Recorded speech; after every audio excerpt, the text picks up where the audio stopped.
9 ಆದರೂ ಇನ್ನೂ ನನ್ನ ಮಕ್ಕಳಿಗೆ ಬೆಳಗಾಗಿಲ್ಲ, ಎದ್ದೇಳ್ತಾ ಇಲ್ಲ. ನನಗೂ ಎದ್ದೇಳಿಸಿ ಸಾಕಾಯಿತು. ಪೇಪರ್ನವ್ರು ಬಂದು ಕೂಗ್ತಾರೆ, ಹೇಳ್ರೋ ಅಷ್ಟು ಜೋರಾಗಿ ಮೈಕ್ ಹಾಕ್ಕೊಂಡು ಕೂಗಿದ್ರು ಎದ್ದೇಳಲ್ವಲ್ರೋ. ಎದ್ದೇಳಿ ಮೇಲೆ ಎಷ್ಟು ಕೂಗೋದು ಗೊತ್ತಾ, ಹೇಳೋದೇ ಇಲ್ಲ. ವಾರದಲ್ಲಿ 1 ದಿನ ಅಥವಾ 2 ದಿನ ಅವ್ರು ವಾಕಿಂಗ್ ಬರೋದು ಹೆಚ್ಚು ಅಷ್ಟೇ. ಅದು ಬಿಟ್ಟು ವಾಕಿಂಗ್ ಅಂದ್ರೆ ಓಹೋ ನೋ ವೇ, ಚಾನ್ಸೇ ಇಲ್ಲ ಅಂತ ಮಲಗಿರ್ತಾರೆ. ನಾವು ಮಾತ್ರ ಮುಗಿಸ್ಕೊಂಬರ್ತೀವಿ ಅಷ್ಟೇ.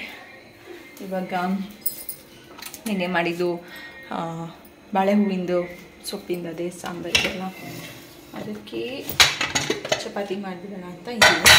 ನಿಜವಾಗ್ಲೂ ತುಂಬ ಚೆನ್ನಾಗಾಗಿದೆ ಫ್ರೆಂಡ್ಸ್. ಯಾಕೆ ಅಂತ ಬ್ಯಾಟು ಬಾಲ್ಗಾ ಅಪ್ಪ ಕೊಡಿಸ್ತೀನಿ ಅಂದ್ರಲ್ಲ ನಿಂಗೆ, ಇವತ್ತು ತೆಗೆಸ್ಕೊಂಬ ಹೋಗು. ನೋಡಿ ಇವತ್ತು ಕರ್ಕೊಂಡೋಗಿ ನಿಮ್ಮ ಒಪ್ಪನ ಕೊಡಿಸ್ತಾರೆ, ಹೋಗೋ. ಕೊಡ್ಸಿಲ್ಲ ಅಂದರೆ ನಾನು ಕೊಡಿಸ್ತೀನಿ. ನಾಳೆ ಅಂತೂ ಖಂಡಿತ ಮನೆಗೆ ಹೋಗ್ತೀವಿ ನಾವು. ನೆನೆ ಇರಲಿಲ್ಲ ಫ್ರೆಂಡ್ಸ್, ಇಲ್ಲಾಂದ್ರೆ ಯಾವುದೋ ಒಂದು ಬ್ಯಾಟು ಬಾಲ್ ಕೊಡಿಸ್ಬಿಡ್ತಾ ಇದ್ದೆ ನಾನು. ನೆನೆ ಇಲ್ಲದೆ ಇರೋ ಕಾರಣಕ್ಕೆ ಹಿಂಸೆ ಆಗ್ತಿದೆ ನನಗೀಗ. ಈಗ ರೀ ಮಗನಿಗೆ ಬ್ಯಾಟ್ ಕೊಡಿಸಿ ಕರ್ಕೊಂಡೋಗಿ ಇವತ್ತು ಫಸ್ಟು ನೀವು ಏನು ತತ್ತಿರೋ ಬಿಡ್ತಿರೋ ಗೊತ್ತಿಲ್ಲ, ಮನೆಗೆ ಮಗನಿಗೊಂದು ಬ್ಯಾಟ್ ಬೇಕೇ ಬೇಕು. ಸರಿ ಏನೋ ಹೇಳಿದ್ದೀನಿ. ಇದೇಳು ಮೇಲೆ ಮಲಗಿತ್ತವೆ ಬಡ್ಕೊಂತವನ ಅವನು. ಚಿಂಟು ಬ್ಯಾಟು ಬ್ಯಾಟು ಬ್ಯಾಟು ಅಂತ ಇನ್ನು ಮಲಗಿದ್ದೇ ಇದ್ದಿಲ್ಲ. ಮಕ್ಳಿಗೆ ಏನಾದರೂ ಕೊಡಿಸ್ತೀವಿ ಅಥವಾ ಕರ್ಕೊಂಡು ಹೋಗ್ತೀವಿ, ಅವ್ರಿಗೆ ಇಷ್ಟ ಆಗುವಂಥದ್ದು ಏನಾದರೂ ಒಂದು ಮಾಡ್ತೀವಿ ಅಂತ ಹೇಳಿಬಿಟ್ರೆ ಅದನ್ನು ಮಾಡೋವರೆಗೂ ಬಿಡೋದಿಲ್ಲ. ಅದರಲ್ಲಂತೂ ನಮ್ಮ ಚಿಂಟು ಅಂತೂ ಈ ಜಿಗಣೆ ಥರ ಅಂತ ಹೇಳ್ಬೋದು. ಅವನಿಗೆ ಏನಾದರೂ ಹೇಳಿದ್ವಿ ಅಂದರೆ ಅದನ್ನು ಮಾಡೋವರೆಗೂ ಬಿಡೋದಿಲ್ಲ. ನಮ್ಮನ್ನು ಮಧ್ಯರಾತ್ರಿಲೂ ಬೇಕಾದ್ರೆ ಎದುರಿಸ್ಬಿಟ್ಟು ನಾಳೆ ಕೊಡಿಸ್ತೀರಾ ಅಲ್ವಾ ಅಂತಲೇ ಕೇಳ್ತಿರ್ತಾನೆ.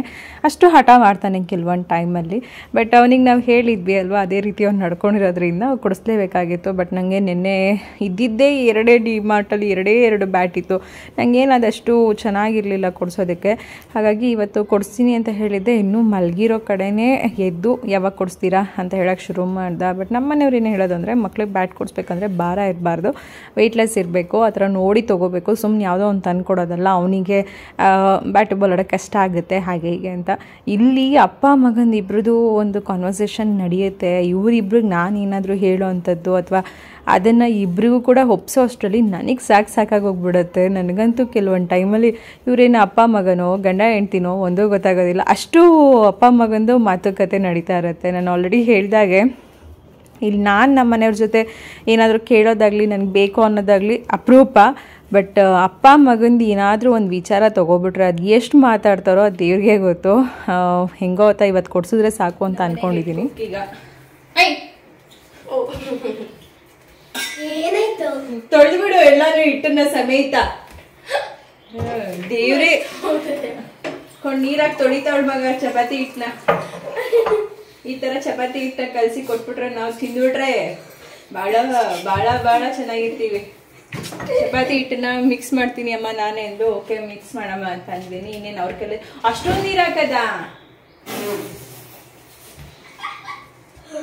ಹಾಕಿ ಮಿಕ್ಸ್ ಮಾಡಿ. ಈಗ ಸರಿ ಹೋಗುತ್ತೆ. ಚಪಾತಿ ಹಿಟ್ಟು ಮಿಕ್ಸ್ ಮಾಡ್ತಿದ್ದಾರೆ ಅವರು. ನಾನು ಸ್ವಲ್ಪ ಐಡಲ್ಸ್ ಡಸ್ಟ್ ಕ್ಲೀನ್ ಮಾಡೋಣ ಅಂತ ಹೇಳಿ ಡಸ್ಟ್ ತಗೊಂಡ್ಬಿಡ್ತೀನಿ. ಹೊಸದು ಏನೇ ಬಂದರೂ ಫಸ್ಟು ಟ್ರಯಲ್ ನೋಡ್ಬಿಟ್ರೆ ಸಮಾಧಾನ. ಬರ್ತಿಲ್ಲ ನೋಡಿದೆ ನೋಡ್ತಾ ಇದ್ದೆ. ನೀಟಾಗಿ ಮಿಕ್ಸ್ ಮಾಡೋದು ಏನು ಒಳ್ಳೆ ಕಚ್ಚಾಪಚಾನ ಮಾಡಿದ್ದೀನಿ. ನೀನು ಮಾಡಿದ್ರೆ ತಿನ್ಬೇಕಲ್ಲ, ನಾವು ತಿನ್ಬೇಕಂದ್ರೆ ತೋರಿಸ್ಬೇಕು ತಾನೆ. ಎಷ್ಟು ಅಸಹ್ಯವಾಗಿ ನೀನು ಮಾಡ್ತಾ ಇದೀಯಾ ಅದನ್ನ ನಾವು ಹೆಂಗ್ ತಿನ್ನೋದು ಅಂತ. ಮಾಡ್ಬಾ ಹಿಟ್ಟಾಕ್ಲ ಚೂರು. ಹಿಟ್ಟು ಜಾಸ್ತಿ ಆಯ್ತು ಅಂತ ನೀರ್ ಹಾಕು, ನೀರ್ ಜಾಸ್ತಿ ಆಯ್ತು ಅಂತ ಹಿಟ್ಟು ಹಾಕು.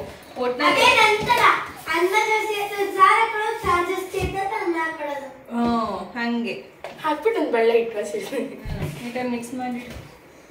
ನೀಟಾಗಿ ಮಿಕ್ಸ್ ಮಾಡಿ ಚಪಾತಿ ಎಲ್ಲ ಒತ್ತು ರೆಡಿ ಮಾಡಿ ಇಟ್ಟಿರಿ. ಬಂದು ಬೇಯಿಸ್ಕೊಡ್ತೀನಿ. ಅದನ್ನು ಮಾಡ್ಕೊಂಡ್ಬಿಡ್ತೀನಿ.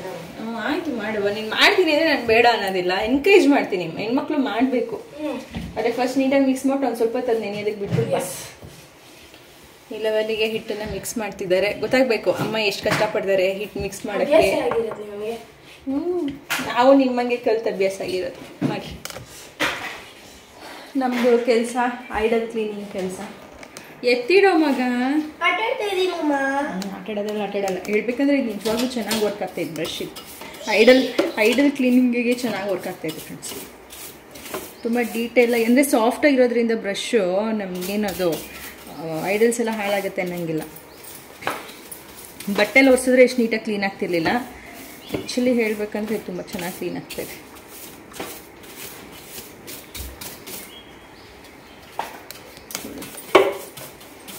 ನೀಟಾಗಿ ಕ್ಲೀನ್ ಆಗುತ್ತೆ. ಧೂಳೆಲ್ಲ ಕೂಡ ಕೈಯಲ್ಲಿ ನಿಜ ಪಾಪು. ಐಡಲ್ಸ್ ಡಸ್ಟ್ ನೀಟಾಗಿ ಕ್ಲೀನ್ ಆಗ್ತಾ ಇದೆ. ಇಲ್ಲೆಲ್ಲ ಡೀಟೇಲಾಗಿ ನೀಟಾಗಿ ಇಲ್ಲೆಲ್ಲ ಬಟ್ಟೆ ಎಲ್ಲ ಒರೆಸೋದು ಭಾಳ ಕಷ್ಟ ಆಯಿತು.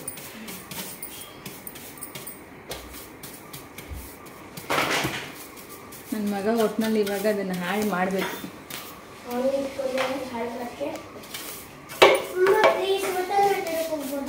ಬಿಸಿಲು ಬೇಡ, ಸಂಜೆ ಹೋಗಂತೆ.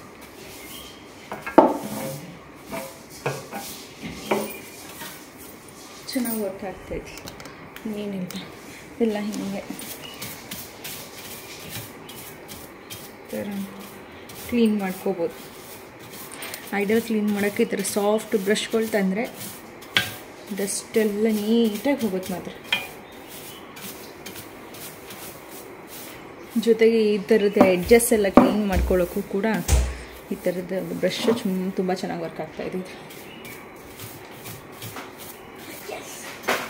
ಓಕೆ ಆಯಿತು, ಏನಿಲ್ಲ. ಆಲ್ಮೋಸ್ಟ್ ಎಲ್ಲ ನಾವು ಮೊದಲೇ ಹಬ್ಬಕ್ಕೆಲ್ಲ ಕ್ಲೀನ್ ಮಾಡಿರೋದ್ರಿಂದ ಇವತ್ತೇನು ಮಾಡೋಂಗಿಲ್ಲ. ಹಬ್ಬದ ಪ್ರಿಪ್ರೇಷನ್ ಬ್ಲಾಗ್ ಇದಾಗಿರುತ್ತೆ. ಏನೇನು ಪ್ರಿಪ್ರೇಷನ್ ಮಾಡ್ತೀವಿ ನೋಡಬೇಕು. ಮಾವಿನಕಾಯಿ ಸಿಕ್ಕಿಲ್ಲ, ಮಾರ್ಕೆಟಲ್ಲಿ ಏನಾದರೂ ಸಿಗುತ್ತೆ ನೋಡಬೇಕು. ಎತ್ತಿಡು ಮಗ ಸೋಪು ಅದು ಕಂಡೀಷ್ನರ್ ತೆಗೆದು ಬಾತ್ರೂಮಲ್ಲಿಡು. ಶಾಂಪೂ ಎಲ್ಲಿಟ್ಟೆ ಪಾಪು?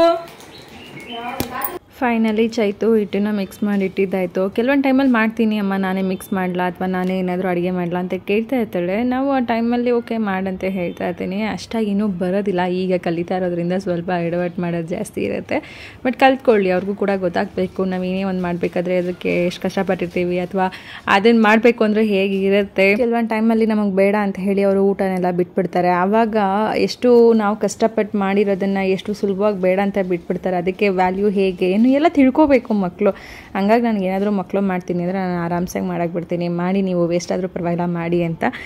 ಬೆಳಗ್ಗೆ ಅದಕ್ಕೆ ಚಪಾತಿ ಮಾಡಿ ನಾನು ಮಕ್ಕಳು 3 ಜನ ಮನೆಯವ್ರ ಹೊರಗಡೆ ತಿಂಡಿ ತಿನ್ಕೊಂಡ್ರು. ಆನಂತರ ನನಗೆ ಇಲ್ಲೊಂದು ಬಟ್ಟೆ ರಾಶಿ ಇತ್ತು ಮಡ್ಚೋ ಅಂಥದ್ದು. ಇದೆಲ್ಲ ವಾಶ್ ಮಾಡಿ ಇಟ್ಟಿದ್ದು ಅದೆಲ್ಲ ಮಡ್ಚಬೇಕಿತ್ತು. ಅದಕ್ಕೂ ಮೊದಲು ನನಗೆ ಕೊರಿಯರ್ ಬಿಲ್ಗಳು ಕೂಡ ಬಂದಿದ್ವು. ಇದು ಬಂದು ಒಂದು ತಿಂಗಳಿಗೆ ಕಳಿಸಿರುವಂತಹ ಕೊರಿಯರ್. ಸುಮಾರು ಹೋಗುತ್ತೆ, ನನ್ನ ಕೌಂಟಿಂಗ್ ಹೇಳೋದಕ್ಕೆ ಆಗೋದಿಲ್ಲ. ಯಾಕಂದರೆ ಅಷ್ಟು ಜನ ನೀವು ಪ್ರೀತಿಯಿಂದ ತೊಗೊಳ್ತಾ ಇದ್ದೀರಾ. ನೀವು ನಿಮ್ಮ ಸುಷ್ಮಾ ಮೇಲೆ ಅಷ್ಟು ನಂಬಿಕೆ ಇಟ್ಟಿದ್ದೀರಾ. ಜೊತೆಗೆ ಅಷ್ಟೇ ಇಷ್ಟ ಕೂಡ ಪಟ್ಟಿದ್ದೀರಾ. ಅದು ಮೇಯ್ನ್ ಮುಖ್ಯ ಅಂತ ಹೇಳ್ಬೋದು. ಈಗ ಇಲ್ಲಿ ನಾನು ಏನು ಮಾಡ್ತಾ ಇದ್ದೀನಿ ಅಂದರೆ ನಿಮಗೆಲ್ಲ ಕಳಿಸಿರುವಂತಹ ಕೊರಿಯರ್ ಬಿಲ್ಗಳು ಸುಮಾರು ಇರುತ್ತೆ. ಆ ಬಿಲ್ಲಲ್ಲಿ ಕೆಲವೊಂದು ಟೈಮಲ್ಲಿ ಏನಾಗಿರುತ್ತೆ ಅಂದರೆ ಕ್ವಾಂಟಿಟಿ ಜಾಸ್ತಿ ಮೆನ್ಷನ್ ಮಾಡಿಬಿಟ್ಟಿರ್ತಾರೆ. ಜೊತೆಗೆ ಒಂದೊಂದು ಗ್ರಾಮ್ಗೂ ಕೂಡ ನಮಗೆ ಕೊರಿಯರ್ ಬಿಲ್ ಜಾಸ್ತಿ ಹಾಕಿಬಿಟ್ಟಿರ್ತಾರೆ. ಅಂದರೆ ಇವಾಗ ಮಿನಿಮಮ್ 1 kg ಕೊರಿಯರ್ವರೆಗೂ 45 ರೂಪೀಸೇ ಇರುತ್ತೆ. 1 kg ಎಬೋ ಅಂತ ಅಂದರೆ ಅದು ಡಬಲ್ ಆಗುತ್ತೆ. ನೆಕ್ಸ್ಟು ಅದು 2 kgಗಿಂತ ಜಾಸ್ತಿ ಅಂದರೆ ಅದು ಟ್ರಿಪಲ್ ಆಗುತ್ತೆ. ಈ ರೀತಿ ಕ್ವಾಂಟಿಟಿ ವೈಸ್ ಅದು ಇರುತ್ತೆ. ಕೆಲವೊಂದು ಟೈಮಲ್ಲಿ ಅದು ನಮಗೆ ಗೊತ್ತಿಲ್ಲದಂಗೆ 1 kg ಕೊರಿಯರ್ಗೆ 3 kg ಅಷ್ಟು ಬಿಲ್ ಹಾಕ್ಬಿಟ್ಟಿರ್ತಾರೆ. ಅದು ಎಕ್ಸ್ಟ್ರಾ ನೀವು ಪೇ ಮಾಡಬೇಕು ಅಂತ ಹೇಳ್ತಾರೆ. ಜೊತೆಗೆ ಬೇರೆಯವ್ರದ್ದು ಯಾರ್ದೋ ಕೊರಿಯರ್ ಬಂದು ನಮ್ಮ ಹೆಸರಲ್ಲಿ ಮೆನ್ಷನ್ ಮಾಡಿಬಿಟ್ಟಿರ್ತಾರೆ. ಇದು ಎಲ್ಲನೂ ಕೂಡ ಚೆಕ್ ಮಾಡಬೇಕು ಫ್ರೆಂಡ್ಸ್. ಒಂದು ಬಿಸ್ನೆಸ್ ಮಾಡ್ತೀವಿ ಅಂತಂದರೆ ಅದೊಂಥರ ಸಮುದ್ರ ಸಾಗರ ಅಂತ ಹೇಳ್ಬೋದು. ಅದು ಒಳಗಡೆ ಇಳಿದಾಗಲೇ ನಮಗೆ ಗೊತ್ತಾಗೋದು ಏನೇನೆಲ್ಲ ಅದರಲ್ಲಿ ಅದರದ್ದೇ ಆದಂಥ ಒಂದು ರೂಲ್ಸು ರೆಗ್ಯುಲೇಷನ್ನು, ಜೊತೆಗೆ ಅದಕ್ಕೆ ಎಷ್ಟೆಲ್ಲ ಕಷ್ಟಪಡಬೇಕು, ನಾವು ಎಷ್ಟು ಟೈಮ್ ಕೊಡಬೇಕು, ಜೊತೆಗೆ ಅದನ್ನೆಲ್ಲ ಹೇಗೆ ಚೆಕ್ ಮಾಡಬೇಕು ಅಂತ. ಇಲ್ಲ ಅಂತಂದರೆ ಯಾವುದೇ ಬಿಸ್ನೆಸ್ಸಲ್ಲೂ ಸಕ್ಸಸ್ ಅಂತ ಕಾಣೋದು ಎಷ್ಟು ಮುಖ್ಯ ಇರುತ್ತೋ ಹಾಗೆ ಲಾಭ ಅನ್ನೋದು ಕೂಡ ನೋಡಲೇಬೇಕಾಗತ್ತೆ. ಇಲ್ಲ ಅಂತಂದರೆ ನಾವು ಕೈಯಿಂದ ಕಟ್ಟೋ ಪರಿಸ್ಥಿತಿನೂ ಕೂಡ ಕೆಲವೊಂದು ಟೈಮಲ್ಲಿ ಬಂದುಬಿಡುತ್ತೆ. ಹಾಗಾಗಿ ಪ್ರತಿಯೊಂದನ್ನು ಚೆಕ್ ಮಾಡಿ ಎಲ್ಲನೂ ನೋಡೋ ಅಷ್ಟರಲ್ಲಿ ಟೈಮೇ ಆಗೋಯ್ತು. ಜೊತೆಗೆ ಮಧ್ಯಾಹ್ನ ಹೊತ್ತಿಗೆ ಈಗ ಆಲ್ಮೋಸ್ಟ್ ಆಮೇಲೆ ಎಲ್ಲರೂ ಊಟ ಮಾಡೋದನ್ನ ಬಿಟ್ಬಿಟ್ಟಿದ್ವಿ. ಯಾಕಂದರೆ ಬೆಳಗ್ಗೆ ತಿನ್ನೋದೇ ಲೇಟ್ ಆಗೋದ್ರಿಂದ ಮಧ್ಯಾಹ್ನ ಊಟ ಮಾಡೋದಿಲ್ಲ. ಪಪ್ಪಾಯ ಕಟ್ ಮಾಡಿದ್ವಿ ತಿನ್ನೋಣ ಅಂತ. ಅದ್ಯಾಗೋ ಹಾಳಾದಂಗೆ ಫೀಲ್ ಒಂಥರ ಹೊಡಿತದೆ. ಹಂಗಾಗಿದ್ದಿಲ್ಲ ತೊಳಿಟ್ಟು ಮಿರಿಂಡಾ ಕುಡಿಯೋದು. ಇವಾಗ ಮಜ್ಜಿಗೆನೂ ಮಾಡ್ತಿದ್ದಾಳೆ. ಎಷ್ಟು ಕಪ್ಸ್ ಇದೆ ಅಂತ ತಿಳ್ಕೊಟ್ಟಿದ್ದಾರೆ. 1 2 3 4 5 6 11.3 ಅಲ್ಲೇ ಕೊಟ್ಟಿಲ್ವಾ? 11.3 ಕಪ್ಸ್ ಆಗುತ್ತೆ. ಇದ್ದೀರಾ ಹೊರಗೆ ಬರೋದ್ರೆ ಇಲ್ಲ, ಬಿಸಿಲಿಗೆ ಏನಾದರೂ ಕುಡಿಬೇಕು ಅನಿಸ್ತಾ ಇರುತ್ತೆ. ಅದಕ್ಕೆ ನೀವ್ ಮಾಡ್ಕೋದಾಗೆಲ್ಲ ಜ್ಯೂಸ್ ತಗೊಂಬರೋದು, ಜ್ಯೂಸ್ ಖಾಲಿ ಮಾಡೋದು, ಜ್ಯೂಸ್ ತಗೊಂಬರೋದು, ಜ್ಯೂಸ್ ಖಾಲಿ ಮಾಡೋದು. ಕುಡಿಯೋಕೆ ಖಾಲಿ ಮಾಡೋ ಕುತ್ಕೋ. ಬೆಳಿಗ್ಗೆ ಹೊತ್ತು ಬೇಗ ತಿಂಡಿ ಆದರೆ ಮಧ್ಯಾಹ್ನ ಹೊತ್ತು ಊಟ ಮಾಡ್ಬೋದು. ಇಲ್ಲೇನಾಗ್ತಾ ಇದೆ, ಬೆಳಿಗ್ಗೆ ಹೊತ್ತು ಮಕ್ಳು ಎದ್ದೋಡೋದು ಲೇಟ್ ಇರುತ್ತೆ, ಅವ್ರು ಎದ್ದಾಗ ಹಾಲು ಕೊಡೋದಿರುತ್ತೆ, ಆಮೇಲೆ ಅವ್ರು ತಿಂಡಿ ತಿನ್ನೋದು, ಇನ್ನು ಮಧ್ಯಾಹ್ನನೇ ಆಗೋಗ್ಬಿಡುತ್ತೆ. ಮಧ್ಯಾಹ್ನ ಮತ್ತು ಊಟ ಮಾಡಿದರೆ ಮತ್ತು ರಾತ್ರಿಗೆ ಹಿಂಸೆ ಅನಿಸೋ ಥರ ಫೀಲ್ ಆಗುತ್ತೆ. ಹಾಗಾಗಿ ಇವತ್ತು ಈ ನಡುವೆ ಮಧ್ಯಾಹ್ನ ಟೈಮು ಏನಾದರೂ ಫ್ರೂಟ್ಸು, ಜ್ಯೂಸು ಈ ಥರದನ್ನೇ ತೊಗೊಳೋದಿರುತ್ತೆ, ಮತ್ತು ಸಂಜೆ ಹಾಲು ಕುಡಿಯೋದು, ಬಿಸ್ಕೆಟು ಈ ಥರನೇ ಇರುತ್ತೆ. ಹಾಗಾಗಿ ಒನ್ ಟೈಮ್ ಊಟ ಸ್ಕಿಪ್ ಆಗಿರುತ್ತೆ ಕೆಲವೊಂದು ಟೈಮಲ್ಲಿ, ಯಾವಾಗಲೂ ಕೆಲವೊಂದು ಟೈಮಲ್ಲಿ ಅಷ್ಟೇ. ಈಗ ಮಧ್ಯಾಹ್ನ ಜ್ಯೂಸೆಲ್ಲ ಮಕ್ಳು ಕೊಟ್ಟು ಕುಡಿದು ಎಲ್ಲ ಆದಮೇಲೆ ನಾನು, ನಮ್ಮ ಮನೆಯವರು, ನನ್ನ ಮಗ 3 ಜನ ಇವಾಗ ಹೊರಗಡೆ ಬಂದಿದ್ದೀವಿ. ಅದೇ ಕೊರಿಯರ್ದೊಂದು ವಿಚಾರಿಸೋದಿತ್ತು. ಆ ಬೆಲ್ಲೆಲ್ಲನೂ ಕೂಡ ಚೆಕ್ ಮಾಡಿ ತೊಗೊಂಡೋಗಿ ಅವ್ರು ಕೊರಿಯರ್ ಆಫೀಸ್ ಕೊಟ್ಟು ಅಲ್ಲಿಂದ ಹಬ್ಬಕ್ಕೆ ಏನಾದರೂ ಸ್ವಲ್ಪ ಶಾಪಿಂಗ್ ಮಾಡೋಣ ಅಂತ ಬಂದ್ವಿ. ಬಟ್ ಇಲ್ಲೆಲ್ಲ ನಮ್ಮ ಮನೆಯವರು ಮಾವಿನ ಎಲೆ ಮತ್ತು ಬೇವಿನ ಸೊಪ್ಪು, ಹೂವು ಎಲ್ಲ ನೋಡಿಬಿಟ್ಟು ಎಲ್ಲ ಬಾಡೋದಂಗಿದೆ, ಬೇಡ ನಾನು ನಾಳೆ ಬೆಳಿಗ್ಗೆ ಫ್ರೆಶ್ ಆಗಿ ತರ್ತೀನಿ ಅಂತ ಹೇಳ್ತಾಯಿದ್ರು. ನಾನು ಇಲ್ಲ, ಸಾಯಂಕಾಲನಾದರೂ ಹೋಗಿ ಗಾಂಧಿ ಬಜಾರ್ ತೊಗೊಂಬನ್ನಿ ನೀವು, ಇಲ್ಲ ಅಂತಂದರೆ ನಾಳೆ ಅಂದರೆ ಅದು ಆಗೋದೇ ಇಲ್ಲ ಅಂತಿದ್ದೆ. ಅಲ್ಲಿಂದ ನೆಕ್ಸ್ಟ್ ನಾವು ಬಂದಿದ್ದು ಚಿಂಟಿಗೆ ಚಡ್ಡಿ ಎಲ್ಲ ತೊಗೋಬೇಕಾಗಿತ್ತು. ಅವನಿಗೆ ಬರೀ ಶರ್ಟ್ಸ್ ಮಾತ್ರ ತಂದಿದ್ರಲ್ಲ, ಹಾಗಾಗಿ ಹೊಸ ಬಟ್ಟೆ ಬೇಕಾಗಿತ್ತು. ಅವನಿಗೆ ಶಾರ್ಟ್ಸ್ ಥರದ್ದೇನಾದರೂ ತೊಗೊಳ್ಳೋಣ ಅಥವಾ ಪ್ಯಾಂಟ್ ತೊಗೊಳ್ಳೋಣ ಅಂತ ಹೇಳಿ ಒಂದು ಬಟ್ಟೆ ಶಾಪಿಗೆ ಬಂದ್ವಿ. ಇದು ತೊಗೊಂಡ್ರಲ್ಲ ಗ್ರೀನ್, ಇದು ಬೇಡ ಅಲ್ಲ.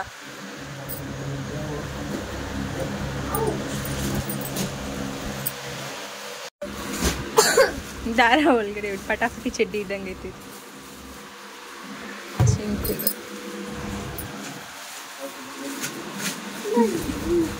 ಯಾವ್ದು ಸೆಲೆಕ್ಟ್ ಆಗಿದೆ ಅದನ್ನು ಪಕ್ಕಕ್ಕೆ ಇಡಿ, ಎಲ್ಲ ಮಿಕ್ಸ್ ಮಾಡಿ ಇಡ್ಬಿಡಿ. ಹತ್ತಿ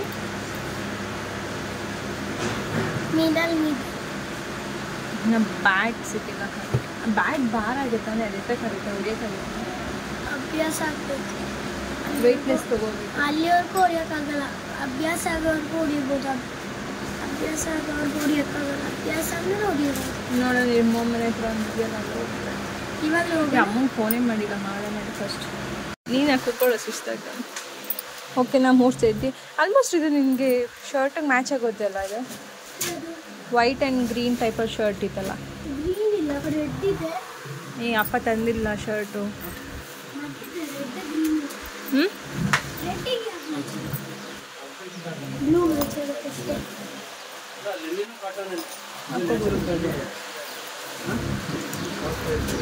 ಓಕೆ ಫ್ರೆಂಡ್ಸ್, ಬಂದ್ವಿ ಮನೆಗೆ. ಟೈಮ್ ಆವಾಗಲೇ ಬಂದ್ವಿ, ಸುಮಾರು 1 ಅವರ್ ಆಯಿತು ಬಂದು ಹಾಗೆ ಹಾಲು ಕಾಯಿಸ್ಕೊಂಡು ಕೂಡ್ಕೊಂಡು ಇಲ್ಲೇ ಕೂತ್ವಿ. ಇವಾಗ ಸ್ವಲ್ಪ ನಾನು ಮಾವಿನಕಾಯಿ ಒಂದು ತರಕ್ಕೆ ಹೋಗಬೇಕು. ಇನ್ನು ಮಾವಿನ ಸೊಪ್ಪು, ಬೇವಿನ ಸೊಪ್ಪು, ಆಮೇಲೆ ಹೂವು, ಹಣ್ಣು ಎಲ್ಲ ಮನೆಯವ್ರು ತೊಗೊಂಬರ್ತೀನಿ ಅಂತ ಹೇಳಿದ್ದಾರೆ. ಈಗ ಒಂದು ಸ್ವಲ್ಪ ಅವ್ರಿಗೆ ಬಿಟ್ಬಿಟ್ಟಿದ್ದೀನಿ ಎಲ್ಲ ಓಡಾಡೋದಕ್ಕೆ. ಯಾಕಂದರೆ ಬೇರೆ ಎಲ್ಲ ಕೆಲಸಕ್ಕೆ ನಾನು ಓಡಾಡ್ತಾ ಇರ್ತೀನಲ್ಲ, ನನಗೊಂಥರ ಇವಾಗ ಓಡಾಡೋದು ಅಂದ್ರೇ ಸಾಕು ಅನ್ನೋ ಥರ ಆಗೋಗ್ಬಿಟ್ಟಿದೆ. ಹಾಗಾಗಿ ಬೆಳಗ್ಗೆ ಹೋಗ್ತಾ ಇರ್ತೀನಿ ಅಂತ ಅಂದರು. ನೋಡೋಣ, ಯಾವಾಗಲೂ ಅಷ್ಟೇ, ಅವರು ಹಬ್ಬದ ಹಿಂದಿನ ದಿನ ಹೋಗೋದೇ ಇಲ್ಲ ನಮ್ಮ ಮನೆಯವರು. ಅಪರೂಪ ಯಾವಾಗಲೂ ಹೋಗಿ ಹಬ್ಬದ ಹಿಂದಿನ ದಿನ ಅವ್ರು ಏನಾದ್ರು ತಂದು ಕೊಡೋದು ಅಂದರೆ ನಮಗೆ. ಯಾಕಂದರೆ ಇವತ್ತಂತೂ ಹೆವಿ ರಶ್ ಇರ್ತಾರೆ, ಎಲ್ಲೂ ಹೋದರೂ ಜನ ಇರ್ತಾರೆ. ಬೇಡ, ನಾನು ಬೆಳಗ್ಗೆನೇ ಹೋಗ್ತೀನಿ, ಫ್ರೆಶ್ ಆಗಿರುತ್ತೆ, ಹೂವು ಬೆಳಗ್ಗೆ ತರ್ತೀನಿ ಅಂತ ಅಂದರು. ಹಾಗಾಗಿ ಇನ್ನೂ ಹೂವು, ಹಣ್ಣು ಎಲ್ಲ ಏನೂ ತಂದಿಲ್ಲ.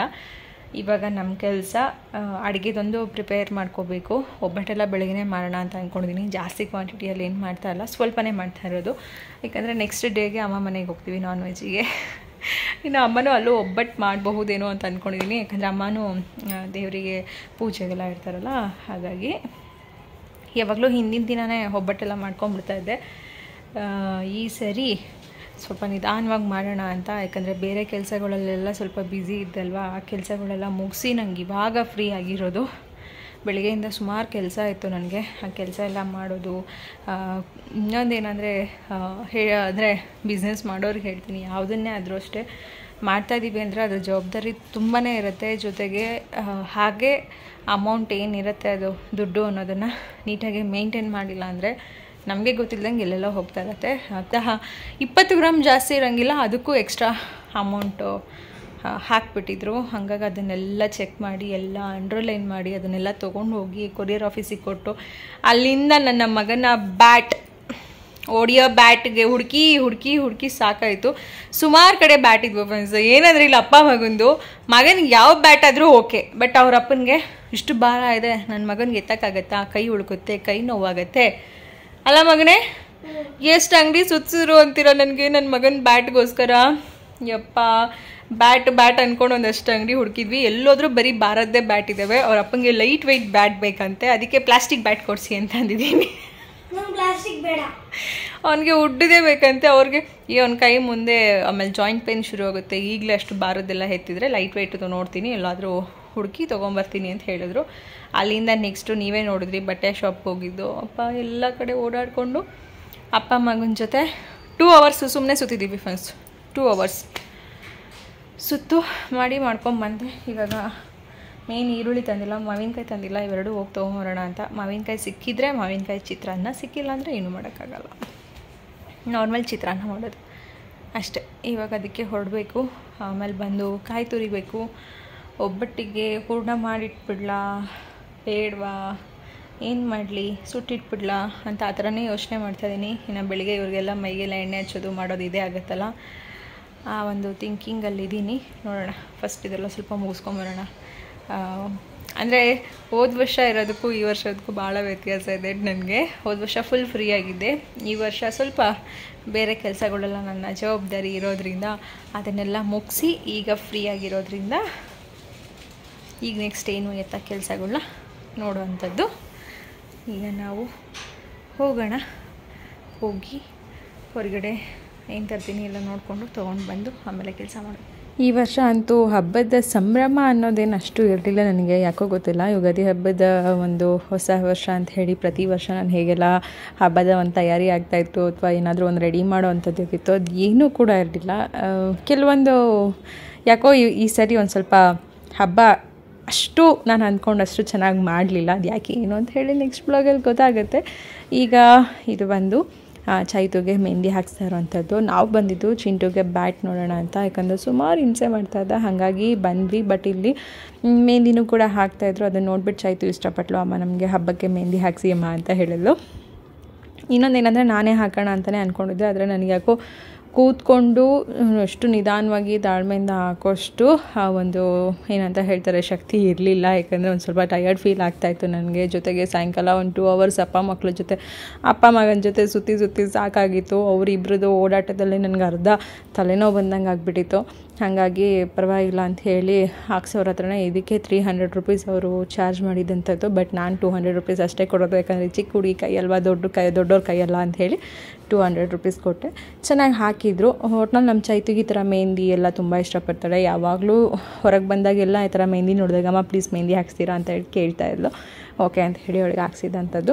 ಹಾಗೆ ಬ್ಯಾಟ್ ಎಲ್ಲ ಚಿಂಟು ನೋಡ್ಕೊಂಬರೋಣ ಅಂತಲೇ ಹೋದ್ವಿ. ಅದೇನೋಪ್ಪ ನನ್ನ ಮಗನಿಗೆ ಬ್ಯಾಡ್ ಲಕ್ಕೇನೋ, ಅವ್ನಿಗೆ ಇಷ್ಟಪಡುವಂಥದ್ದು ಇವತ್ತಿನವರೆಗೂ ಅವನಿಗೆ ನಾನು ನೋಡಿರೋ ಮಟ್ಟಿಗೆ ಅವ್ನಿಗೆ ಇಷ್ಟಪಟ್ಟಿದ್ದು ಯಾವುದೂ ಅವನಿಗೆ ತಕ್ಷಣ ಸಿಗೋದಿಲ್ಲ. ಸ್ವಲ್ಪ ಸತಾಯಿಸಿ ಕಾಡಿ ಆಮೇಲೆ ಅವನಿಗೆ ಸಿಗೋವಂಥದ್ದು ಇರುತ್ತೆ.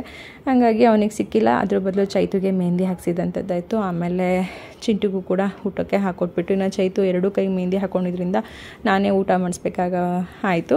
ಹಾಗಾಗಿ ಅವಳಿಗೆ ಊಟ ಮಾಡಿಸ್ತಾ ಇದ್ದೆ. ಚಿಂಟು ಅಮ್ಮ ನನಗೂ ಮಾಡಿಸ್ತೀರಾ ಅಂತ. ನನಗೆ ಆಲ್ರೆಡಿ ಟೈಮ್ ಆಗ್ತಾಯಿದೆ. ಚೈತುದು ಊಟ ಆದಮೇಲೆ ನೆಕ್ಸ್ಟು ಅಡುಗೆ ಮನೆ ಕ್ಲೀನ್ ಆಗಬೇಕು, ಇನ್ನು ಒಬ್ಬಟ್ಟೆಲ್ಲ ಮಾಡೋಣ ಅಂದ್ಕೊಂಡೆ. ಆಮೇಲೆ ಯಾಕೋ ಬೇಡ ಬೆಳಗ್ಗೆ ಮಾಡಿದ್ರಾಯ್ತು ಅಂತ 2 ಥರ ಯೋಚನೆ ಇತ್ತು. ಯಾವಾಗಲೂ ಹಿಂದಿನ ದಿನವೇ ಒಬ್ಬಟ್ಟೆಲ್ಲ ಮಾಡಿಟ್ಬಿಡ್ತಾ ಇದ್ದೆ. ಜೊತೆಗೆ ಬೆಳಗ್ಗೆ ತಿಂಡಿಗೂ ಕೂಡ ಎಲ್ಲ ಹಿಂದಿನ ದಿನವೇ ರೆಡಿ ಮಾಡ್ತಾಯಿದ್ದೆ. ಬಟ್ ಇವತ್ತು ಆ ಥರ ಎಲ್ಲ ಏನೂ ಮಾಡೋಕ್ಕೆ ಆಗಲಿಲ್ಲ. ಇವತ್ತು ಆ್ಯಕ್ಚುಲಿ ನಾನು ಬೆಳಗ್ಗೆನೇ ಶೇರ್ ಮಾಡಬೇಕಿತ್ತು, ಕೆಲಸದ ಬ್ಯುಸಿಯಲ್ಲಿ ಮರ್ತ್ಕೊಂಡೆ. ಚೈತದು ರಿಪೋರ್ಟ್ ಕಾರ್ಡ್ ಬಂತು, ಚೆನ್ನಾಗಿ ಮಾಡಿದ್ದಾಳೆ ಎಲ್ಲನೂ ಕೂಡ. 2 ಸಬ್ಜೆಕ್ಟ್ ಮಾತ್ರ ಡಬ್ಬ ಥರ ಮಾಡಿದ್ದಾಳೆ ಅಷ್ಟೇ. ಕನ್ನಡ ಅಲ್ಲ, ಕನ್ನಡ ಔಟ್ ಆಫ್ 80ಗೆ ಒಂದು 73ವರೆಗೂ ಸ್ಕೋರ್ ಮಾಡಿದ್ದಾಳೆ. ಎಲ್ಲನೂ ಚೆನ್ನಾಗಿ ಮಾಡಿದ್ದಾಳೆ, ಪೂರ್ತಿ ಕಂಪ್ಲೀಟ್ ಎಲ್ಲ ಸ್ಕೋರ್ಸು ಚೆನ್ನಾಗಿದೆ. ಔಟ್ ಆಫ್ 80ಗೆ 67, 72, 65 ಆ ಥರ ತೆಗೆದಿದ್ದಾಳೆ. ಅದರಲ್ಲಿ 2 ಅವಳು ಚೆನ್ನಾಗಿ ಮಾಡಿಲ್ಲ ಅಂತಂದರೆ ಯಾವುದು ಅಂತಂದರೆ ಹಿಂದಿ 49.5 ತೊಗೊಂಡಿದ್ದಾಳೆ, ಹಿಂದಿ ಒಂದು ಆ್ಯಂಡ್ ಇಂಗ್ಲೀಷು ಇವತ್ತು. ಇನ್ನೆಲ್ಲ ಕನ್ನಡ 73.5, ಮ್ಯಾಥಮೆಟಿಕ್ಸ್ 65.6, 67, 72 ಈ ಥರ ತೊಗೊಂಡಿದ್ದಾಳೆ. ಎಲ್ಲ ಚೆನ್ನಾಗಿ ಮಾಡಿದ್ದಾಳೆ. ಅದು ಒಂದು ಚೆನ್ನಾಗಿ ಮಾಡಿಲ್ಲ ಅನ್ನೋದೊಂದು ಬಿಟ್ಟರೆ ಇನ್ನೆಲ್ಲ ತುಂಬ ಚೆನ್ನಾಗಿ ಮಾಡಿದ್ದಾಳೆ. ಫೈನಲಿ ಬಂತು ಮಗಳಿಗೆ. ಅದಕ್ಕೋಸ್ಕರ ಇವತ್ತು ಅವಳಿಗೆ ಇಷ್ಟ ಆಗೋ ಮೆಹಂದಿನ ಹಾಕ್ಸಿದೆ. ಇನ್ನೊಂದು ಸ್ವಲ್ಪ ಬೆಟರಾಗಿ ಮಾಡಬಹುದು. ಚಿಂಟು ಕೆಳಗಡೆ ಸೌಂಡ್ ಆಗುತ್ತೆ. ಅದ್ರ ಜೊತೆಗೆ ಅವರ ಒಂದು ಪ್ರಶಸ್ತಿ ಬಂದಿದೆ. ಚೈತುನು ಎಲ್ಲದರಲ್ಲೂ ಫಸ್ಟ್ ಪ್ರೈಸ್ ತೊಗೊಂಡಿದ್ದಾಳೆ. 3 ಗೋಲ್ಡ್ ಮೆಡಲ್ ಅವಳಿಗೂ ಕೂಡ ಕೊಟ್ಟಿದ್ದಾರೆ.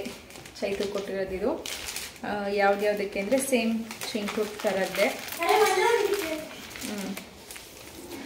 ಇವೆಲ್ಲ ಚೆನ್ನಾಗಿ ಮಾಡ್ತಾರೆ. ಇವೆಲ್ಲ ಮಾಡೋದಿಲ್ಲ ಅಂತ ಅನ್ನಂಗೆ ಇಲ್ಲ. ಇದು ಕರುನಾಡ ಪುರಸ್ಕಾರ ಸಿರಿಗನ್ನಡ. ಓಕೆ, ಕಾಣಿಸ್ತಾ ಇದೆಯಾ? ಇದರಲ್ಲಿ ಫಸ್ಟ್ ಪ್ರೈಸ್ ಚೈತುಗೆ. ಆ್ಯಂಡ್ ಸೈನ್ಸಲ್ಲೂ ಕೂಡ ಫಸ್ಟ್ ಪ್ರೈಸ್.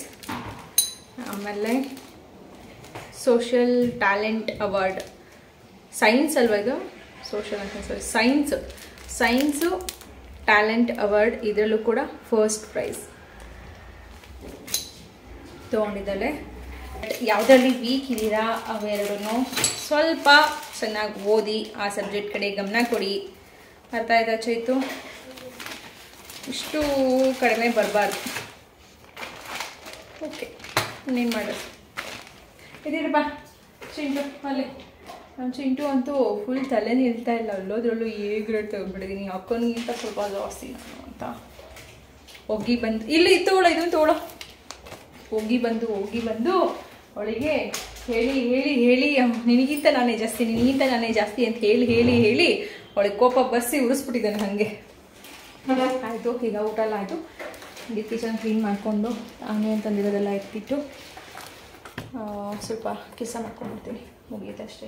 2 ಮಕ್ಕಳಿದ್ದಾಗ ಇಬ್ಬರು ಒಂದೇ ಥರ ಓದಿದರೆ ತುಂಬ ಚೆನ್ನಾಗಿರುತ್ತೆ. ಇಲ್ಲಿ ಒಬ್ಬರು ಚೆನ್ನಾಗಿ ಓದೋದು, ಒಬ್ಬರೆಲ್ಲೋ ಸ್ವಲ್ಪ ಡೌನ್ ಆದರು ಅಂತ ಅಂದಾಗ ಸ್ವಲ್ಪ ಕಷ್ಟ ಆಗುತ್ತೆ. ಜೊತೆಗೆ ಇನ್ನೊಂದೇನು ಅಂದರೆ ಒಬ್ರನ್ನ ಇನ್ನೊಬ್ರನ್ನ ನೋಡಿ ಅವನಿಗಿಂತ ಕೆಳಗೆ ಅನ್ನೋ ಥರ ಫೀಲ್ ಆಗಿಬಿಡುತ್ತೆ. ಇಲ್ಲಿ ಏನಪ್ಪ ಅಂದರೆ ಮೇನ್ ದೊಡ್ಡ ಮಕ್ಕಳು ಚೆನ್ನಾಗಿ ಓದಿದರೆ ಚಿಕ್ಕ ಮಕ್ಕಳು ಅದೇ ಥರ ಬರ್ತಾರೆ. ಬಟ್ ಚೈತುಗೆ ಇಂಗ್ಲೀಷು ಮತ್ತು ಹಿಂದಿ ಎರಡೂ ಕೂಡ ಗ್ರಾಮರ್ ಸ್ವಲ್ಪ ಪ್ರಾಬ್ಲಮ್ ಆಗ್ತಾಯಿದೆ. ಹಾಗಾಗಿ ಅವಳು ಗ್ರಾಮರಲ್ಲಿ ಅವ್ರಿಗೆ ಮಾರ್ಕ್ಸ್ಗಳು ಕಡಿಮೆ ಆಗ್ತಾ ಇರೋವಂಥದ್ದು. ಇವ್ರಿಗೆ ರೈಟಿಂಗ್ ಬಂದು 80ಕ್ಕಿರುತ್ತೆ, 80 ಮಾರ್ಕ್ಸ್ಗೆ ರೈಟಿಂಗ್ ಇರುತ್ತೆ. ಅದರಲ್ಲೆಲ್ಲ 65 ಎಬೋವ್ ಬಂದಿದ್ದಾಳೆ ಎಲ್ಲ ಸಬ್ಜೆಕ್ಟಲ್ಲೂ ಕೂಡ. ಇಂಗ್ಲೀಷು ಮತ್ತು ಹಿಂದಿ ಮಾತ್ರ 50 ತೊಗೊಂಡಿರೋವಂಥದ್ದು. ಏನೂ ಮಾಡೋಕ್ಕಾಗಲ್ಲ. ಕೆಲವೊಂದು ಟೈಮಲ್ಲಿ ಮಕ್ಳಿಗೆ ಈ ಥರ ಎಜುಕೇಷನಲ್ಲಿ ಏರಿಳಿತಾ ಇದ್ದೇ ಇರುತ್ತೆ. ಬಟ್ ನಾವು ಅದನ್ನು ಅವ್ರಿಗೆ ಅರ್ಥ ಮಾಡಿಸ್ಕೊಂಡು ಮೇಂಟೈನ್ ಮಾಡಬೇಕು. ಅದಕ್ಕೆ ನಾನು ಅಂದ್ಕೊಳ್ತಾ ಇದ್ದೆ, ಓಕೆ ಗ್ರಾಮರ್ಗಳಿಗೆ ಟ್ಯೂಷನ್ಸ್ಗೆ ಏನಾದರೂ ಹಾಕೋಣ ಅಂತ. ಅವ್ಳಿಗೆ ಸ್ವಲ್ಪ ಗ್ರಾಮರ್ ಮಿಸ್ಟೇಕ್ ಆಗ್ತಿದೆ. ನಂಗಂದರೆ ಕನ್ನಡ ತುಂಬ ಈಸಿ ಆಗುತ್ತೆ ಹೇಳ್ಕೊಡೋದು ಅಂಥದ್ದು. ಇಂಗ್ಲೀಷು ಸ್ವಲ್ಪ ನನಗೂ ಕಷ್ಟ. ನಾನು ಗ್ರಾಮರ್ ಬರಲ್ಲ ಅಂತಲೇ ಇಂಗ್ಲೀಷಲ್ಲಿ ನಾನು ವೀಟಾಗಿ ಸೇರಿದ್ದೆ. ಅದು ಸೆಕೆಂಡ್ PU ಓದಬೇಕಾದ್ರೆ ನನಗೂ ಕೂಡ ಗ್ರಾಮರು ಸ್ವಲ್ಪ ಕಷ್ಟ ಇಂಗ್ಲೀಷಲ್ಲಿ. ಜೊತೆಗೆ ನನಗೂ ಹಿಂದಿ ಅಷ್ಟಾಗಿ ಅರ್ಥ ಆಗೋದಿಲ್ಲ ಹೇಳ್ಕೊಡೋದಕ್ಕೆ. ಇವೆರಡೂ ಸಬ್ಜೆಕ್ಟ್ ನನಗೆ ಹೇಳ್ಕೊಡೋದಕ್ಕೆ ಅವಳಿಗೆ ಕಷ್ಟ ಆಗ್ತಿರೋದ್ರಿಂದ ನಮ್ಮನೆಯವ್ರಿಗೂ ಟೈಮ್ ಸಿಕ್ಕಾಗ ಅವರು ಹೇಳ್ಕೊಡ್ತಾರೆ. ಬಟ್ ಗ್ರಾಮರ್ ಅವ್ರಿಗೂ ಕೂಡ ಕಷ್ಟ ಆಗ್ತಾಯಿದೆ. ಈಗಂತೂ ಮಕ್ಕಳಿಗೆ ಬುಕ್ಸ್ ನೋಡಿದ್ರೆ ಅಪ್ಪ ಏನು ಇಷ್ಟೊಂದಿದೆಯಾ ಅಂತ ಅನಿಸುತ್ತೆ. ಯಾಕಂದರೆ 3rd ಸ್ಟ್ಯಾಂಡರ್ಡ್ಗೆಲ್ಲ ಇವಾಗ ಡೇಟಾ ಹ್ಯಾಂಡ್ಲಿಂಗ್ ಎಲ್ಲ ಕೊಟ್ಬಿಟ್ಟಿದ್ದಾರೆ. ನಾವೆಲ್ಲ ಓದಿದ್ದೆಲ್ಲ ಈಗ ಏನೂ ಇಲ್ಲ ಮಕ್ಕಳಿಗೆ. ಈಗಿರೋ ಎಜುಕೇಷನಲ್ಲಿ ಮಕ್ಕಳು ಎಷ್ಟು ತಲೆಯಲ್ಲಿ ಇಟ್ಕೊಂಡ್ರು ಸಾಲದು ಅಂತ ಹೇಳ್ಬೋದು. ಅಷ್ಟು ಎಜುಕೇಷನನ್ನು ತುಂಬ ದೊಡ್ಡದಾಗಿಬಿಟ್ಟಿದೆ. ಬಟ್ ಅರ್ಥ ಮಾಡಿಕೊಂಡು ಅದನ್ನು ನಾವು ಅರ್ಥ ಮಾಡಿಸ್ಕೊಂಡು ಬ್ಯಾಲೆನ್ಸ್ ಮಾಡ್ಕೊಂಡು ಹೋಗಬೇಕು. ನೋಡೋಣ. ಇವೆರಡು ಚೈತುಗೆ ಸ್ವಲ್ಪ ವೀಕ್ ಇರೋದ್ರಿಂದ ಅವೆರಡೂ ಕೂಡ ನಾನು ಟೀಚರ್ಸ್ನ ಕೇಳಿ ಮಾತಾಡಿ ಆನಂತರ ಏನು ಮಾಡಬೇಕು ಅಂತ ಯೋಚನೆ ಮಾಡ್ತಾಯಿದ್ದೀವಿ. ಹಾಗೆ ಇಲ್ಲಿ ನನ್ನದು ಹಬ್ಬದ ತಯಾರಿನೂ ಕೂಡ ಆಗ್ತಾಯಿದೆ. ಈ ವರ್ಷ ನಾನು ಆಲ್ರೆಡಿ ಹೇಳ್ದಾಗೆ ಏನಂತ ಏನೋ ಹಬ್ಬದ್ದು ಸಂಭ್ರಮ ಅನ್ನೋದು ನನಗೆ ಫೀಲೇ ಆಗ್ತಾಯಿಲ್ಲ. ಯಾವಾಗಲೂ ಹಿಂದಿನ ದಿನವೇ ಎಲ್ಲ ಮಾಡಿಟ್ಬಿಡ್ತಾಯಿದ್ದೆ. ಹೋಳಿಗೆ ಮಾಡಿಟ್ಬಿಡ್ತಾಯಿದ್ದೆ. ಜೊತೆಗೆ ಬೆಳಿಗ್ಗೆ ಏನು ಆಲ್ಮೋಸ್ಟು ತಿಂಡಿಗೆ ಏನಾದರೂ ಮಾಡಬೇಕು ಅಂದರೆ ಅದು ಎಲ್ಲ ರೆಡಿ ಮಾಡಿಬಿಡ್ತಾಯಿದ್ದೆ. ಬಟ್ ಈ ವರ್ಷ ಯಾಕೋ ಅದು ನನಗೇನು ಮಾಡಬೇಕು ಅಂತಲೇ ಅನ್ನಿಸ್ತಾ ಇರಲಿಲ್ಲ. ಬೀನ್ಸ್ ಒಂದು ಮಾತ್ರ ತೊಳೆದ್ಬಿಟ್ಟು ಮನೆಯವ್ರಿಗೆ ಕೊಟ್ಟೆ ಅದನ್ನು ಹಚ್ಕೊಡೋದಕ್ಕೆ. ಹಾಗೆ ಇಲ್ಲಿ ಮೈದಾ ಹಿಟ್ಟನ್ನು ಕೂಡ ಮಿಕ್ಸ್ ಮಾಡಿಡ್ತಾಯಿದ್ದೀನಿ. ಯಾಕಂದರೆ ಬೆಳಗ್ಗೆ ಬೇಗ ಎದ್ದ ತಕ್ಷಣ ಮೈದಾ ಹಿಟ್ಟೆಲ್ಲ ನಾವು ಕಲಸಿಟ್ರೆ ಅದು ನೆನೆಯೋದಕ್ಕೆ ತುಂಬ ಟೈಮ್ ತೊಗೊಳುತ್ತೆ. ಆದಷ್ಟು ಮೈದಾ ಹಿಟ್ಟು ಚೆನ್ನಾಗಿ ನೆಂದರೆ ಒಬ್ಬಟ್ಟು ನಮಗೆ ಲಟ್ಸೋದಕ್ಕಾಗಲಿ ಅರಿಯೋದಕ್ಕಾಗಲಿ ತುಂಬ ಚೆನ್ನಾಗಿ ಬರುತ್ತೆ. ಹಾಗಾಗಿ ರಾತ್ರಿ ಆಲ್ಮೋಸ್ಟ್ 12 ಗಂಟೆನೇ ಹತ್ತತ್ರ ಆಗ್ತಾ ಬಂದಿತ್ತು ಟೈಮು. ಇನ್ನೇನು ಬೆಳಿಗ್ಗೆ 5 ಗಂಟೆಗೆಲ್ಲ ಎದ್ದೊಳ್ತೀನಿ. ಒಂದು 5 ಅವರ್ಸ್ ನೆಂದರೆ ಚೆನ್ನಾಗಿ ಬರುತ್ತೆ ಅಂತ ಹೇಳಿ ನಾನು ರಾತ್ರಿನೇ ಮೈದಾ ಹಿಟ್ಟನ್ನು ಕೂಡ ಮಿಕ್ಸ್ ಮಾಡಿಟ್ಟೆ. ಇನ್ನೊಂದು ಕಡೆ ಬೀನ್ಸ್ ಎಲ್ಲನೂ ಕೂಡ ತೊಳೆದ್ಬಿಟ್ಟು ಮನೆಯವ್ರಿಗೆ ಕೊಟ್ಟೆ ಹಚ್ಚೋದಕ್ಕೆ. ಏಕೆಂದರೆ ಯಾವಾಗಲೂ ಚೈತುನೇ ಹಚ್ತಾ ಇದ್ದಿದ್ದು. ಈ ಸಾರಿ ಚೈತು ಕೈಗೆ ಮೆಹಂದಿ ಹಾಕಿರೋದ್ರಿಂದ ಅವ್ರ ಅಪ್ಪನಿಗೆ ಕೊಟ್ಟಿದ್ದೆ ಕೆಲಸ ಮಾಡೋದಕ್ಕೆ. ಏನಂತ ಅಡುಗೆ ಅಂತ ಹೇಳಿ ತುಂಬ ಮೆನು ಅಂತ ಏನು ಮಾಡ್ಕೊಂಡಿರಲಿಲ್ಲ. ಯಾಕೆಂದರೆ ನಮ್ಮ ಮನೆಯವ್ರು ಮೊದಲೇ ಹೇಳಿಬಿಟ್ಟಿದ್ರು, ಈ ಸರಿ ಈಗ ಸಮ್ಮರ್ ತುಂಬ ಬಿಸಿಲು ಸೆಕೆ ಇರೋದ್ರಿಂದ ಊಟ ಏನಾದರೂ ಜಾಸ್ತಿ ಮಾಡಿದ್ರು ಜೀರ್ಣಿಸ್ಕೊಳಕ್ಕಾಗೋದಿಲ್ಲ, ಆದಷ್ಟು ಕಡಿಮೆ ಕ್ವಾಂಟಿಟಿಯಲ್ಲೇ ಮಾಡು ಅಂತ ಹೇಳಿದರು. ಮತ್ತು ಯಾರನ್ನೂ ಕೂಡ ನನ್ನ ಹಬ್ಬಕ್ಕೆ ಅಂತ ಹೇಳಿ ಇನ್ವೈಟ್ ಮಾಡಿರಲಿಲ್ಲ. ಬಟ್ ಆದರೂ ಹಬ್ಬದ ಅಡುಗೆ ಮಾಡಲೇಬೇಕಲ್ವ ಏನೇ ಇದ್ರೂ ಅನ್ನೋದು ಸ್ವಲ್ಪನಾದರೂ ಮಾಡೋಣ ಅಂತ ಅದರದ್ದೇ ಒಂದು ತಯಾರಿ ಕೆಲಸಗಳನ್ನ ಮಾಡ್ಕೊತಾ ಇದ್ವಿ. ಅಪ್ಪ ಮಗ ಒಂದು ಕಡೆ ಕೆಲಸ ಮಾಡ್ತಾಯಿದ್ರೆ, ಇಲ್ಲಿ ನಾನು ಒಂದು ಕಡೆ ಕೆಲಸ ಮಾಡ್ತಾಯಿದ್ದೆ. ಹೀಗೆ ನಮ್ಮ ಒಂದು ಹಬ್ಬದ ತಯಾರಿ ವ್ಲಾಗ್ ಈ ರೀತಿಯಾಗಿತ್ತು. ನಿಮ್ಗೆ ಏನಾದರೂ ಈ ವ್ಲಾಗ್ ಇಷ್ಟ ಆಗಿದ್ದರೆ ಲೈಕ್ ಮಾಡಿ, ಶೇರ್ ಮಾಡಿ, ಕಮೆಂಟ್ ಮಾಡಿ, ಸಬ್ಸ್ಕ್ರೈಬ್ ಮಾಡ್ಕೊಳ್ಳಿ. ಮತ್ತೆ ಸಿಗೋಣ ಇನ್ನೊಂದು ವ್ಲಾಗಲ್ಲಿ.